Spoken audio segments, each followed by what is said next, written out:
Et la coïncidence a voulu que ce sinistre survienne le jour où la communauté internationale célèbre la Journée mondiale de l'eau. Cela fait 30 ans qu'elle est instituée par l'ONU avec pour objectif l'accès à l'eau potable et à l'assainissement pour tous d'ici à 2030. Il faut accélérer les changements pour résoudre la crise de l'eau et de l'assainissement.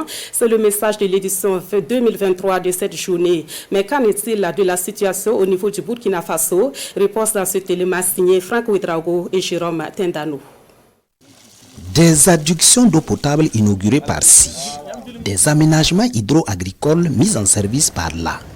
Le Burkina Faso célèbre la Journée internationale de l'eau avec la ferme volonté de tenir le pari de zéro corvée d'eau pour tous d'ici à 2030. Ressources en eau limitées et vulnérables. C'est ainsi que l'on présente la situation à la Direction générale des ressources en eau. Le taux d'accès au niveau de notre pays est de 76,9% à la date du 31 décembre 2022. Ce taux, bien que encourageant, cache un peu des disparités entre le milieu rural et le milieu urbain. Pour le milieu rural, nous avons un taux de 69,6% et contre un taux de 92% pour le milieu urbain. Ces disparités s'expliquent en partie par une pluviométrie peu abondante sur l'ensemble du territoire national et un contexte hydrogéologique complexe. Le contexte hydrogéologique est marqué par deux grands aspects. Vous avez la zone sédimentaire, vous voyez toute la partie de l'ouest, qui est vraiment une zone où la potentialité hydrogéologique est un peu plus élevée. Et vous avez aussi la zone du socle. La zone du socle concerne les parties nord et une grande partie de l'est du Burkina, d'où la difficulté pour les ressources en eau de se régénérer.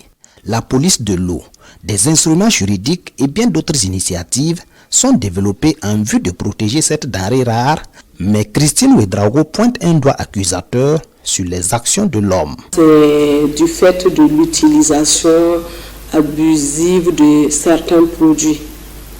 Les produits non homologués surtout au niveau de l'agriculture et au niveau de l'exploitation artisanale de l'eau. Chaque année, vous voyez des morts de poissons et ça, c'est généralement les conséquences de l'utilisation des produits non homologués. Qu'à cela ne tienne, la dynamique impulsée au plus haut sommet de l'État permet aux services techniques de maintenir le cap, mieux de redoubler d'efforts afin d'optimiser la gestion de l'eau sur l'ensemble du territoire. Le premier des défis étant en tout cas l'amélioration de la connaissance des ressources en eau afin d'en assurer une gestion rationnelle.